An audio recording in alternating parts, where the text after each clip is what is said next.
내 일생의 성경 통독 16조차 2022년 5월 22일 주일입니다. 주님의 평강을 기원드리며 느헤미야 9장에서 12장까지를 요약하겠습니다. 느헤미야 9장입니다. 초막절을 지킨 이스라엘 백성들은 그달 24일에 모여 금식하며 모든 이방 사람들과 절교하고 자신들의 죄와 조상들의 허물까지도 하나님 앞에 자복합니다. 그들은 지난날 아브라함을 택하시고 더불어 언약을 세우신 것을 상기합니다. 또한 출애굽 역사를 통해 입었던 하나님의 크신 은혜를 기억합니다.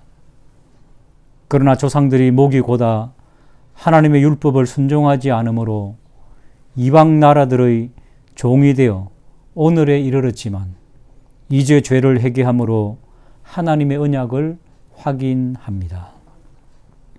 느헤미야 10장입니다. 이스라엘 백성들은 다시 확인한 하나님의 언약에 서명합니다. 하나님과 세운 언약은 다음과 같습니다. 이방인과 혼인을 금지할 것, 안식일을 거룩히 지킬 것, 7년마다 안식년을 지킬 것, 성전세와 11조를 드릴 것, 제단에 뗄 나무를 공급할 것, 소출의 첫 열매는 헐물로 드릴 것, 그리고 성전을 지킬 것. 이렇게 그들은 언약을 세웁니다. 느헤미야 11장입니다. 느헤미야는 지도자들을 예루살렘에 거주하게 합니다. 예루살렘에 거한다는 것은 희생을 각오하는 일입니다. 거처할 집도 생계를 위한 보장도 막연하기 때문입니다. 그래서 느헤미야는 제사장, 레위인, 그리고 특별한 임무를 맡은 지도자들을 중심으로 그 임무를 맡기고 나머지 백성들은 다른 성읍에 거주하게 합니다. 느헤미야 12장입니다. 드디어 성벽 봉헌식이 거행됩니다. 봉헌식에 앞서 제사장과 레위인의 명단이 기록되어 있는 이유는 그들이 봉헌식을 섬겨야 하기 때문입니다. 그들은 어려운 악조건 속에서도 어려운 공사를 단시간에 마치게 하신 하나님께 감사를 드립니다. 봉헌식의 순서는 첫째, 레위인 중 노래를 하는 자들을 모았고, 둘째, 예식을 집행할 제사장들과 레위인을 정결케 하였고, 셋째, 두 계절로 나눈 찬양 행렬이 성벽 위를 돌았으며, 마지막 네 번째, 성전에 모여 다시 큰 희생 제사를 드립니다. 43절, 이날에 무리가 큰 제사를 드리고 심히 즐거워하였으니 이는 하나님이 크게 즐거워하게 하셨습니다. 부녀와 어린아이도 즐거워하였으므로 예루살렘이 즐거워하는 소리가 멀리 들렸느니라. 아멘. 오늘 설립기념주일 사랑하는 성도들, 교회와 가정 속에 넘치는 주의 은혜가 있으시기를 주님의 이름으로 축복합니다. 느헤미야 13장과 에스더 1장에서 3장 말씀 요약하도록 하겠습니다. 느헤미야 13장은 마지막 장입니다. 느헤미야가 바벨론으로 갔다가 예루살렘으로 다시 돌아왔습니다. 그때 대제사장 엘리야십이 유다의 대적 도비야를 위해 하나님의 전 뜰에 방을 만들었습니다. 느헤미야는 이 악한 일에 분노하면서 도비야의 모든 물건을 방 밖에 던지고 그 방을 정결하게 하였습니다. 또한 레위 사람들이 받을 몫을 주지 않아서 그 자리를 떠난 것을 알고 그 몫을 주고 다시 그 직분을 떠나지 않도록 하였습니다. 또한 안식일에 물건을 파는 자들을 경계하였고 이방 여인과 결혼한 자들을 심하게 책망하였습니다. 마지막으로 대제사장 엘리야십의 손자 요야다의 아들 하나가 유다의 대적 호론 사람 산발랏의 사위가 되었을 때 그를 내어 쫓아버렸습니다. 느헤미야는 마지막 13장까지 율법 가운데 유다의 정결함과 거룩함을 위해 힘을 썼었습니다. 다음은 에스더 1장. 1장은 아하수에로 왕 때에 있었던 일인데 그는 자신의 영화로움과 나라의 부함을 자랑하기 위해 180일 동안 잔치를 벌였습니다. 그때 왕후 와스디를 청하여서 왕후의 관을 정죄하고 왕 앞으로 나오게 해서 그의 아리따움을 모든 백성과 지방관들에게 보이려고 하였습니다. 그러나 왕후 와스디는 왕명을 따르기를 싫어하였고 오지 않았습니다. 그래서 왕은 분노하였고 당장 왕후를 폐하고 신하들의 말을 듣고 모든 바사 왕국에 조서를 내려서 아내들은 남편을 멸시하지 않고 존중하도록 조치하였습니다. 2장은 아하수에로 왕의 신하들이 아리따운 여인들을 도성수산으로 모아 그 중에 한 사람을 왕으로 삼으려고 하였습니다. 그때 유다의 모르드게의 조카인 에스더도 왕 앞에 나아가게 되었죠. 왕의 신하인 헤게조차도 이 여인을 좋게 여겨서 은혜를 베풀었고 몸을 정결케 하는 많은 물품을 주어 돕게 되었습니다. 왕 앞에 나아갈 기한이 차서 왕궁으로 인도되었는데 왕이 모든 여자보다 에스더를 더욱 사랑하게 되었고 왕은 그녀를 위하여 잔치를 베풀어 주게 됩니다. 그리고 한편 모르드게는 대궐문을 지킬 때 그 문을 지키던 내시 빅단과 데레스 두 사람이 원한을 품고 왕을 암살하려는 음모를 꾸몄는데 모르드게가 그 사실을 알고 왕궁에 알려서 두 사람은 벌을 받고 그 일은 궁중일기에 기록됩니다. 3장은 아하수에로 왕이 유다의 대적 아각 사람 함무다다의 아들 하만의 지위를 높이게 됩니다. 왕의 모든 신하는 그에게 무릎을 꿇었지만 유다 민족인 모르드게는 무릎을 꿇지도 않고 절하지도 않았습니다. 하만이 화가 나서 모르드게를 죽이려고 했으며 또한 그의 민족까지 멸하려고 계획을 짰습니다. 그래서 왕을 속여 바사 왕국의 모든 지방에 조서를 내려 유다의 모든 민족을 죽이고 그 재산을 탈취하려고 악행을 꾸몄습니다. 이상 느헤미야 13장과 에스더 1장에서 3장 말씀 마치도록 하겠습니다. 5월 24일 성경 통독 본문은 에스더 4장에서 7장입니다. 4장은 에스더가 왕후에 즉위하고 하만의 흉계로 인해 유대 민족 전체가 멸절 위기에 처하게 된 소식으로 모르드게를 비롯한 온 유대인들이 통곡하며 금식을 하게 됩니다. 그 소식을 들은 에스더는 시녀들을 통해 그 이유를 알게 되고 모르드게의 간절한 청으로 자신의 목숨을 걸고 왕에게 나아갈 것을 약속하게 되죠. 그리고 자신을 위해 모든 유대인들은 3일 동안 금식 기도를 할 것을 요청합니다. 여기서 그 유명한 죽으면 죽으리다라는 결단을 하게 되고 그 결단으로 인해 유대인들의 구원을 위한 에스더의 결연한 모습을 보게 됩니다. 이처럼 위기 상황에도 목숨을 다해 주님을 붙잡고 주님을 의지할 때 온전한 구원의 역사를 경험하게 될 것을 믿음의 눈으로 바라보시기 바랍니다. 5장은 죽으면 죽으리라는 각오의 신앙으로 엄격한 규례에도 불구하고 왕궁 안뜰을 거느린 에스더는 하나님의 은혜로 왕에게 큰 은총을 받게 됩니다. 에스더를 본 왕은 그에게 나라의 절반이라도 주겠다고 부탁할 것이 있으면 부탁하라 전하죠. 그러자 에스더는 연회를 열고 왕과 하만을 초대하게 됩니다. 그 청에 하만은 자만하게 되고 눈에 가시 같은 모르드게를 나무에 매달아 처형할 흉계를 꾸미게 되죠.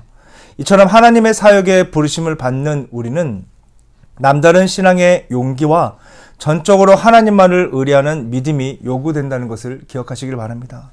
그리고 이와 같이 담대히 순종하며 나아갈 때 예비하신 평탄함과 축복의 섭리를 경험하시길 간절히 소망합니다. 6장은 예상치 못한 왕이 불면에 시달리게 되고 그 시달리던 중에 왕의 암살 계획이 있었음을 알게 되죠. 그 소식을 알려준 이가 모르드게로 그의 공적에 관한 기록을 발견하게 됩니다. 그래서 그를 포상할 계획을 세운 후에 그를 죽이려는 계략을 짠 하만에게 포상 방법을 묻고 그를 오해한 하만은 또 기고만장하게 되죠. 그러나 그가 말한 존귀케 하는 방법이 자신이 아닌 모르드게라는 것을 알게 되고 그 존귀케 하는 자로 하만이 직접 모르드게에게 전하게 됩니다. 그 결과 하만은 수치를 당하는 것으로 끝나는 것이 아니라 몰락하게 될 것이 예견된 사실임을 알게 됩니다. 7장은 에스더가 왕과 하만을 초청한 두 번째 연애 석상에서 자신의 백성인 유대인을 멸절시키려고 하는 자가 바로 하만의 흉계라는 것을 왕에게 폭로하게 됩니다. 그 일로 인해 모르드게를 매달려고 한 나무에 하만 자신이 매달려 처형되는 몰락의 예견이 그대로 이루어짐을 보여주고 있죠. 이로 인해 당신의 백성에 대한 하나님의 보호하심과 그리고 인도하심을 알게 되고 하나님의 일을 회방하는 사단의 종국이 어떻게 끝나는지를 우리는 알게 됩니다. 그러므로 모든 고통과 고난 속에서도 주님 품 안에서 참된 평안과 안식을 누리며 온전한 소망으로 살아가는 주님의 거룩한 백성 되시길 간절히 축복합니다. 오늘 읽으실 말씀은 에스더 8장에서 10장 그리고 욥기 1장 말씀입니다. 먼저 에스더 8장에서 왕은 처형당한 하만의 모든 재산을 에스더에게 주었고 에스더와 모르드게의 관계를 안 후에 하만이 가졌던 직위를 모르드게에게 하사합니다. 이로써 모르드게는 제국 내의 2인자의 위치에 올라서게 됩니다. 한편 하만의 죽음에도 불구하고 유대인을 멸절시키라는 왕의 조서는 여전히 효력이 있었기 때문에 유대인들의 안전은 큰 위협을 받고 있었습니다. 그래서 에스더는 다시 한번 왕에게 유대인을 멸절시키라는 내용의 조서를 취소해 줄 것을 부탁했고 왕은 에스더의 부탁을 들어줍니다. 이로써 유대인의 대적들을 사륙하라는 왕의 도장이 찍힌 조서가 꾸며져 제국의 모든 지방에 반포됨으로써 유대인들은 모든 위험으로부터 벗어나게 되었습니다. 모르드게는 고급 관리의 복장인 푸르고 흰 옷을 입고 금 면류관을 썼고 모르드게의 임직을 많은 백성들이 기뻐하였습니다. 9장에서 유대인들을 사륙하기로 작정되었던 12월 13일에 오히려 유대인의 대적들이 사륙당하게 됩니다. 그리고 모르드게의 권력은 점점 굳건해집니다. 유대인들은 수산성에서 500명의 대적을 죽이고 하만의 아들들도 죽였으나 제사는 탈취하지 않았습니다. 왕이 에스더에게 다시 소원을 묻자 에스더는 대적을 사륙하는 날을 하루만 더 연장해 주기를 간구했고 왕은 그 부탁을 들어줍니다. 그 후 유대인들은 14일에 잔치로 기념했고 수산성의 유대인들은 사륙의 기간을 하루 연장받았기 때문에 15일에 잔치로 기념했습니다. 에스더와 모르드게는 이 날을 불임절로 기념하여 지키고 자손 대대로 패하지 못하게 합니다. 10장에서 아하수에로 왕의 권세는 여전히 막강하여 각 지방들과 모든 성들로부터 조공을 받았음을 알 수 있습니다. 그 외에도 왕의 수차에 걸친 성공적인 군사 원정과 모르드게에게 권력을 부여한 역사적 사실들이 열왕의 일기에 기록되어 있습니다. 그리고 본 장에서는 모르드게의 위대성이 강조되므로 끝을 맺습니다. 이어서 욥기는 한 의인의 성결, 고난, 번민, 회의를 보여줌으로써 하나님의 주권, 인간의 갈등, 그리고 이에 관련되는 신정론을 부각시킨 책입니다. 욥기 1장은 욥이 시련을 당하게 되는 것을 묘사하고 있습니다. 경건한 사람으로서 부를 누리는 욥과 욥에 대해 시험할 것을 획책하는 사단과 그 시험에 대한 하나님의 허락이 기록되어 있고 계속되는 고난 속에서도 혀의 죄를 짓지 않는 욥의 비장함이 기록되어 있습니다. 사단의 교활한 간계와 하나님의 제한적인 묵계가 묘사되는 본장은 앞으로 욥이 당할 시련의 배경을 전체적으로 제시해 준 것이며 이를 극복한 욥에게 더 큰 축복을 내려주실 하나님의 공의를 암시해 주고 있습니다. 인간의 삶 속에는 하나님과 인간 사이에서 역사하는 사단의 관계가 삽입되어 있으므로 하나님의 선택함을 받은 사람은 하나님의 사랑과 사단의 관계를 구분해야 할 수 있음을 깨닫게 됩니다. 네, 오늘 성경 통독 범위는 욥기 2장에서 5장이 되겠습니다. 먼저 2장입니다. 다시 사탄은 욥을 시험합니다.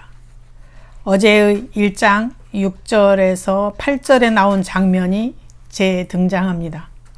1장에서는 욥의 집, 소유물이 거론되었고 오늘 2장에서는 욥의 뼈와 살이 거론됩니다. 하나님께서 욥을 또 자랑하십니다. 내가 그렇게 욥의 모든 소유물을 쳤어도 여전히 나에 대한 믿음을 굳게 지키지 않았느냐? 사탄에게 이렇게 자랑합니다. 사탄이 대답합니다. 욥이 까닭 없이 하나님께 대한 믿음을 온전하게 지켰겠습니까? 뼈와 살을 치시면 아마 욥이 죽게 욕을 할 것입니다. 하나님께서는 욥을 사탄에게 맡기시면서 다만 생명은 해하지 말라고 허락하십니다. 7절부터 보면 사탄이 욥을 쳐서 온 몸에 종기가 나게 합니다. 욥은 가려워서 질그릇 조각으로 온 몸을 긁습니다. 그 모습을 본 욥의 아내가 하나님을 욕하고 죽으라고 유혹합니다. 그러나 욥은 입술로 범죄하지 않습니다. 11절부터입니다. 욥의 재앙 소식을 듣고 욥의 세 친구들이 욥을 위로하려고 옵니다. 그들은 욥의 심한 고통을 보고 비통해하며 7일 동안 함께 있지만 차마 한 말도 하지 못합니다. 3장입니다. 네, 욥은 고통 속에서 그가 태어난 날을 원망합니다. 1절부터 10절까지의 말씀이고요. 11절부터 19절에는 욥은 그가 태어나자마자 죽지 않은 것을 원망합니다. 20절부터 26절에서는 욥은 자신의 생명이 그렇게 비참해질 때까지 이어진 자기의 그 생명을 원망합니다. 4장입니다. 그런 모습을 보고 엘리바스가 이제 말을 하기 시작합니다. 엘리바스는 욥을 칭찬합니다. 엘리바스는 그리고 현재의 욥의 고난 속에서의 그의 행실을 보며 욥을 책망하기도 합니다. 또한 사람의 사악함은 항상 하나님의 심판을 낳는다고 주장합니다. 12절 이하에서는 엘리바스는 하나님의 성결하심과 의로우심을 그리고 인간의 비천함과 연약함과 사악함을 상기시킵니다. 엘리바스는 이 모든 말을 통해 욥으로 하여금 회개하며 고통을 잘 이겨내기를 바라고 있음을 봅니다. 5장입니다. 본 장에서는 엘리바스는 계속해서 욥에게 말하고 있습니다. 죄인들은 그들의 죄로 인해 망한다. 6절부터 7절에서는 그러나 그 고통은 모든 사람이 당하는 것이라고 말합니다. 8절부터 16절입니다. 우리가 고통을 당할 때 하나님께 호소하는 것은 우리의 지혜이며 의무인데 왜냐하면 하나님은 우리를 도우실 수 있으며 그렇게 준비하고 계시기 때문이라고 말합니다. 17절 이하에서는 욥이 좀 더 선한 성품을 지닌다면 하나님께서 욥을 위해 쌓아두신 큰 은혜를 내려주시리라는 것을 확신해도 좋을 것이라고 말합니다. 하나님께서는 욥의 인생을 통해 어떤 일을 하시기 위해 이런 기획을 하셨을까? 그런 질문을 스스로 하시면서 답을 찾아가시는 욥기서의 여행이 되시길 바랍니다. 감사합니다. 6장은 친구 엘리바스의 말에 대한 욥의 첫 번째 답변입니다. 욥은 8절에서 9절에서 볼 수 있듯 극심한 고통과 고난에서 벗어나 쉴 수 있도록 차라리 자신의 목숨이 끊어지기를 바라고 있습니다. 하지만 또 욥은 10절을 통해 분명히 밝히듯 그는 그렇다 해도 자신은 하나님을 인정하며 하나님의 말씀을 거역하지 않음을 고백합니다. 그러고는 욥은 자신의 친구들이 자신에게 해준 말들이 얼마나 공허한 위로이며 오히려 자신에게 얼마나 상처가 되는 말이었는지를 14절 이하에서 아주 길게 토로하고 있습니다.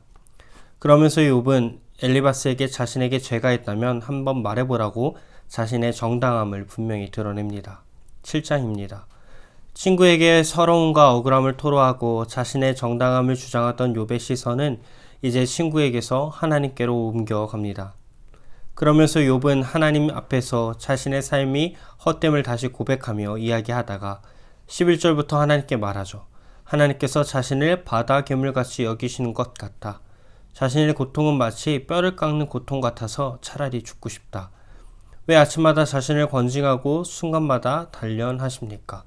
자신이 지혜를 지었다 한들 하나님께 무슨 해가 됩니까? 하나님이 마치 나를 관역으로 삼으신 것 같다고 자신의 고통을 하나님께 이야기하죠. 이렇게 욥이 자신의 고통을 호소하고 있을 때 8장과 함께 욥의 친구 빌닷의 말이 시작됩니다. 빌닷은 욥에게 그의 말이 거친 바람과 같다고 말하며 강하게 꾸짖기 시작합니다. 빌닷은 이렇게 말합니다. 하나님이 어찌 정의와 공의를 굽게 하시겠는가? 하나님은 그런 분이 아니다. 즉 너가 당하고 있는 고난은 억울한 것이 아니라 마땅한 하나님의 공이다. 이렇게 말하며 욥에게 하나님께 자신의 죄를 인정하라고 회개하라는 것이죠. 그러면서 빌닷은 8절부터 옛시대 사람의 지혜를 배우라고 말합니다. 그 요점은 이렇습니다. 악인은 결국에는 심판을 견디지 못하고 패망할 것이고 온전한 의인이라면 하나님께서 친히 또 확실히 회복시켜 주실 것이라는 사실입니다. 9장입니다. 빌닷의 말에 다시 욥이 대답하기 시작합니다. 2절에서 욥은 그런 줄 알고 있다고 이야기합니다. 하나님의 정의와 공의의 하나님은 정의와 공의의 하나님이기 때문이죠. 하지만 욥은 자신에게 계속해서 자신의 이야기를 이어나갑니다. 먼저 욥은 3절과 10절에서 어느 누구도 하나님 앞에서 감히 정당함과 의로움을 주장할 수 없다는 사실을 고백합니다. 그것은 5절 이하부터 말하듯 하나님은 능력과 힘이 전능하신 하나님이시기 때문입니다. 그러면서 욥은 하나님과 변론할 수 없다는 사실을 13절 이하에서 자신은 대답할 수 없다고, 자신이 결백하더라도 할 말이 없다고 이야기합니다. 즉 욥은 자신이 결백하지만 자신은 전능하신 하나님 앞에서 말할 수 없는 자라는 사실을 토로하는 것이죠. 그렇게 33절에서 욥은 판결자가 없구나 이렇게 이야기합니다. 즉 욥은 자신의 정당함을 대변해줄 그런 판결자의 존재를, 자신과 하나님 사이에서 중재해줄 존재를 갈망하는 것이죠. 욥기 10장부터 13장까지 함께 말씀 나누도록 하겠습니다. 10장에서 욥은 자신이 고통당하는 이유를 알고 싶어 하나님께 그 이유를 가르쳐 달라고 애원합니다. 2절의 욥은 내가 하나님께 아뢰오리니 나를 정죄하지 마시옵고 무슨 까닭으로 나와 더불어 변론하시는지를 내게 알게 하옵소서 라고 말하죠. 8절부터 13절까지 욥은 은유를 연속적으로 사용하며 자신의 잉태와 임신을 하나님의 창조 행위로 묘사합니다. 10장 후반부에서는 죽음에 대해 욥은 묘사하는데 어둠과 그늘이라는 말을 반복적으로 사용합니다. 욥은 고난에서 벗어나기를 바라며 자신의 탄원을 강조합니다. 그러나 하나님은 침묵하시죠. 11장에서 욥의 친구 나아마 사람 소발이 말합니다. 소발은 욥에게 기도와 회개를 촉구하고 만일 욥이 단순히 자신의 교만을 내려놓기만 하면 하나님이 욥의 상황을 변화시켜 주실 것이라고 약속합니다. 소발은 7절에 내가 하나님의 오묘함을 어찌 능히 측량하며 전능자를 어찌 능히 완전히 알겠느냐 말하며 하나님의 헤아릴 수 없는 지혜를 알지 못한다고 꾸짖습니다. 소발의 진술은 욥이 현재의 길을 계속 고집하는 것에 대해 경고하려는 의도를 갖고 있습니다. 12장에서 욥은 새 친구들이 전한 독선적인 비난에 대해 논박하는 내용입니다. 욥은 지금까지 친구들이 얘기하는 지혜에 대한 주장에 대해 불만을 표했습니다. 친구들의 지혜에 대한 견해가 의인의 고난과 악인의 형통함의 현실을 무시하는 것처럼 보인다고 지적함으로써 친구들을 비난하죠. 또한 욥은 친구들에게 창조된 짐승과 식물에게 물어보라고 주장하며 생명을 다스리시는 분은 궁극적으로 여호와라는 것을 만물이 알고 있다는 사실을 전하며 자신이 현재 체험하고 있는 고난을 결코 이해할 수 없다고 말합니다. 13장에서 욥은 친구들에게 어리석은 변론을 그치고 자신의 말을 들어줄 것을 요청합니다. 6절에 그는 너희는 나의 변론을 들으며 내 입술의 변명을 들어보라 말합니다. 또한 17절에 너희들은 내 말을 분명히 들으라. 내가 너희 귀에 알려줄 것이 있느니라 말하며 이렇게 자신의 고통을 표출합니다. 그리고 욥은 20절부터 28절까지 하나님께 기도하기 시작하죠. 이 기도는 하나님의 진노가 멈추기를 갈망하는 기도입니다. 그는 두 가지를 이야기하는데 육체의 고통을 제하시고 더 이상 침묵하시지 않을 것을 구합니다. 욥의 간절한 기도를 통해 우리가 알 수 있는 사실은 사람은 하나님 앞에 한없이 무능력한 존재임을 보여줍니다. 고난 속에서 언제나 함께 바라보시는 내일의 예배를 준비하시며 우리 주님을 바라보는 모든 성도님이 되시기를 바랍니다.